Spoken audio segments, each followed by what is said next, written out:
Խեր այս ազգային ժողով մանուկյանները շատ են։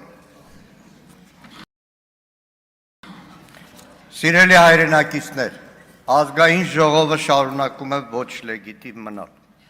Ազգային ժողովի աշխատանքներին չի կարողանում մասնակցել մեր գործընկեր Արթուր Սարգսյանը,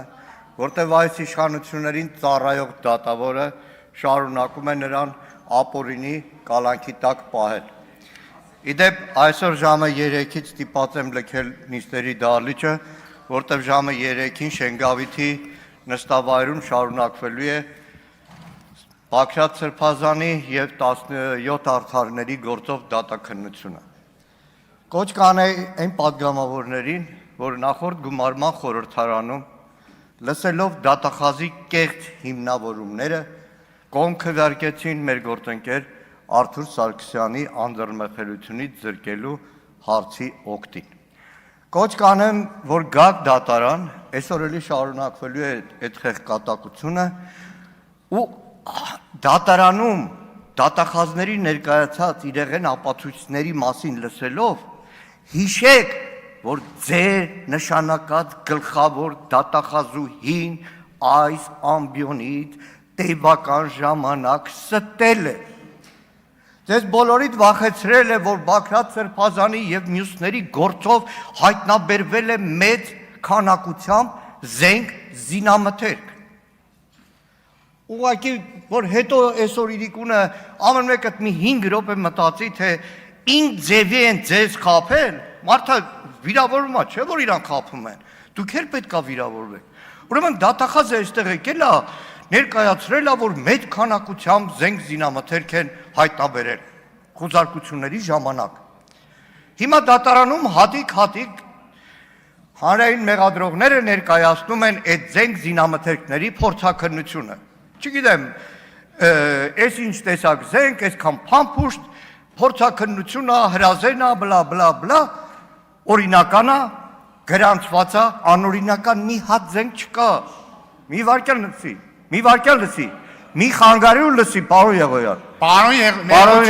Մանուկյան, մի վարքյան։ Ուշադիր, դու ես Մանուկյան, մի վարքյան, խնդրում եմ։ Ուրեմն Պարոն Մանուկյան, մի վարքյան։ Պարոն Եղոյան, այլևս ելույթ ունեցողին դահլիճից չընդհատեք։ Պարոն Մանուկյան, դուք էլ նույնիսկ երբ որ ասում եք մի խանգարի, դիմեք դուքով, ասեք մի խանգարի։ Դուքով եմ դիմում։ Ոչ, դուով եք դիմում։ Շարունակեք։ Հա, ոչինչ։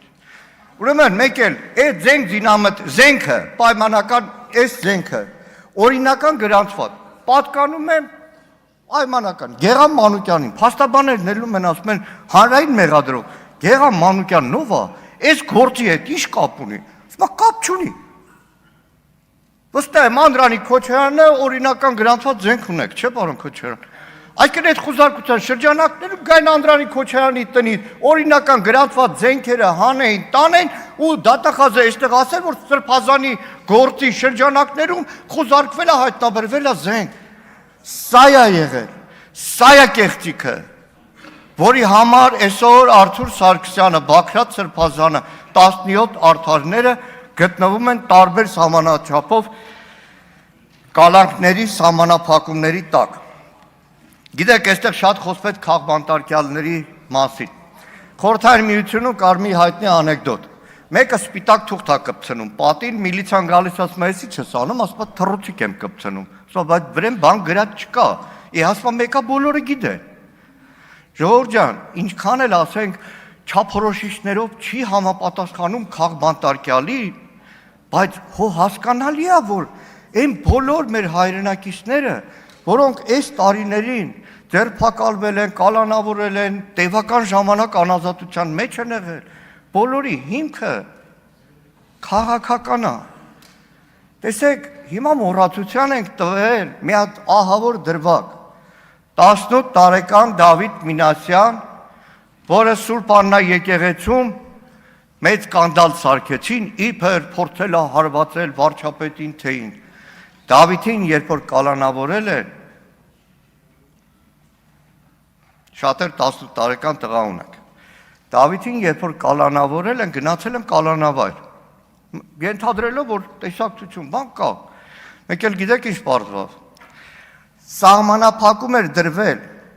արգելվել էր Դավիթի հետ բոլոր տեսակցությունները։ Ոնց որ հիմա դատական համակարգը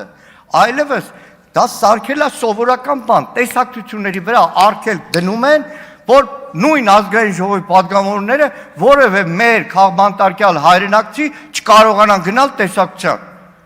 Ժամանակին Ալեն Սիմոնյանի հետ մի զրույցի ժամանակ իր եղբոր կինը երբ որ ձերբակալվել էր ու մեր կին պատգամավորներն ուզեցել են տեսակցել, պարզվել որ տեսակցությունների վրա արգել Ալեն Սիմոնյանը զարմացավ, ասեց եկեք օրենսդրական փոփոխություն անենք։ Մենք բերելու ենք այդ օրենսդրական փոփոխությունը։ Բերելու ենք։ Բայց ավելին Դավիթ Մինասյանին 18 տարեկան տղա, որ առողջական խնդիր ուներ։ Գիտեք ինչ էին արել, ինչ վրեժ խնդիր էին եղել։ Արգելել էին ծնողների տեսակցությունը եւ արգելել էին հեռախոսազանգերի իրավունքը։ Չոբանքյարա Արմավիր քրեակատարողական հիմնարկում եզակի դեպք է, որ որևէ կալանավորի տեսակցությունների վրա արգելք դրվի։ Մինչև հիմա շարունակվում է դեպ Արեգնաց Մանուկյանի նույն սահմանափակումը իր 13 տարեկան երեխայի հետ։ Բայց քանի որ առիթ է Արեգնաց Մանուկյանի դեպքով, ինչ արեք հնչական մարմինը, տաղանդավորագույն որոշում արել։ Քրեական գործը հարուցել է, Թևանյան Անդրանիկին բռնել է, դրանից հետո սահմանափակում ա դրել, որևէ փաստաբան իրավունք չունի քրեական գործից որևէ բան ասի։ Բայց փոխարենը քաղաքացիական պայմանագրի պատգամավորները իրավունք ունեն այստեղ Թևանյան Անդրանիկին ազգի դավաճան, հայրենիքի դավաճան։ Մեղադրանքը ինչ է, եւ Անդրանիկ Թևանյանի ձերբակալումից հետո Արեգնազը մի ամիս ազատ ա եղել, Արեգնազին տեսել ենք միտինգներին, կենտրոնական ընտրական հանձնաժողովի դեմ ցույցերին եւ այս առումով, այսինքն Արեգնազը եթե խոչընդոտել նախաքննությանը, այդ մի ամսում կարող էր խոչընդոտել։ Վերջին անգամ որ կենտրոնականի դեմ տեսել եմ, ասի Արեգնազ, այն որ ասում են ազգային ժողովի փակ նիստից իբր տեղեկություն է արտահոսք եղել, ասի Արեգնազ իմ հետաքրքրության համար, ասի լավ, հիշում է այդ ազգային ժողովի նիստը, սահմանազատման, սահմանագծման հարցով էստեղ Արարատ Միրզոյաններ, Մեհեր Գրիգորյաններ։ Մենք երբ որ նայում եմ ազգային ժողովի արձանագրությունը, տեսնում եմ այդ նիստը 2:30-ի նիստն ա եղել, մինչև ժամը 4-ն ա տևել, 4:30 եղել է, 3 շաբթի օր եղել է հայտարարությունների ժամ։ Այս ամբիոնից ելել եմ կես ժամ հետո, ասել եմ սիրելի հայրենակիցներ, քաղաքացիական պայմանագիրը իմաստ չուներ այդ նիստը փակ սարքել։ Այդ ամբողջ քննարկման ժամանակ որևէ պետական գաղտնիք չի հրապարակվել եւ շարունակել եմ Մեհեր Գրիգորյանը ասել է սա, Արարատ Միրզոյանը ասել է սա։ Հրապարակայի հարց չկա, պատրաստ ենք։ Հիմա նայեք, այս երկու օրը ուղղակի տաղանդավոր էր մեր պաշտպանության նախարարությունը։ Երկու օր պաշտպանության նախարարության խեղճ մամուլի քարտուղարը հեռուստաալիքից հեռուստաալիք է պատտվում, Հմեկ, Ֆակտոր, կարծեմ 24 News, ու այսպես գնում է ու նույն հարցերին պատասխանում է։ Առաջինը, որ ուղարկեցին լսեցի, ասի լավ, այդքան ուշադիր են ուրեմն ազգային ժողովի դահլիճում հնչած ելույթներին, որտեղ մի քանի հարցերի է անդրադառնում։ Նախ մեղադրեց, որ ընդդիմության ներկայացուցիչները քննադատել են 1.5 տարվա ծառայությունը, չէ, չեն քննադատել։ Մենք քննադատել ենք ուրիշ բան։ Ասել ենք պաշտպանության նախարարությունը առանց հիմքերի այդ նախաձեռնությամբ հանդես է եկել։ 11 սեպտեմբեր 25 թվական պաշտպանության նախարարությանը հարցրել եմ պաշտպանության նախարարության զինված ուժերի ԳՇ ստորաբաժանումների ինչ ուսումնասիրությունների հետազոտությունների հիման վրա է մշակվել հիշյալ առաջարկը, կան մշակված վերլուծություններ արկա վիճակի եւ օրենքի ընդունումից հետո ակնկալվող արդյունքների մասին, դրանց արկայության դեպքում ակնկալում եմ ստանալ պատճենը կամ ծանոթանալ, չեն էլ պատասխանել, որտեղ չունեն ուսումնասիրություն։ Սա է 1.5 տարվա հիմքը։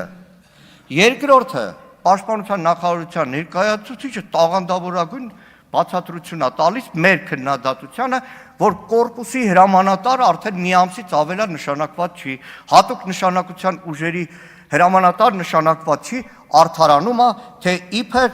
պաշտոնակատար է նշանակել։ Ժորժ ջան, Պարոն Քոչարյանը այսքան տարի բանակի հետ առնչություն ունի։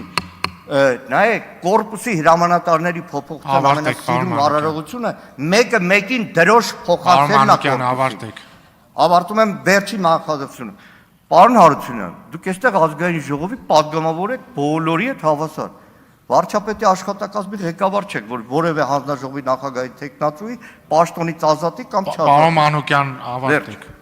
Հարգելի պարոն Հարությունյան, խնդրում եմ չբանավիճել տեղից, պարոն Մանուկյան, ավարտել եք արդեն։ Հաջորդը ելույթ կունենա Լիանա Մանուկյանը, նախապատրաստի Վագն Ալեքսանյանը։ Հարգելի գործընկերներ, կրկին հորդորում եմ մնալ ժամանակի մեջ։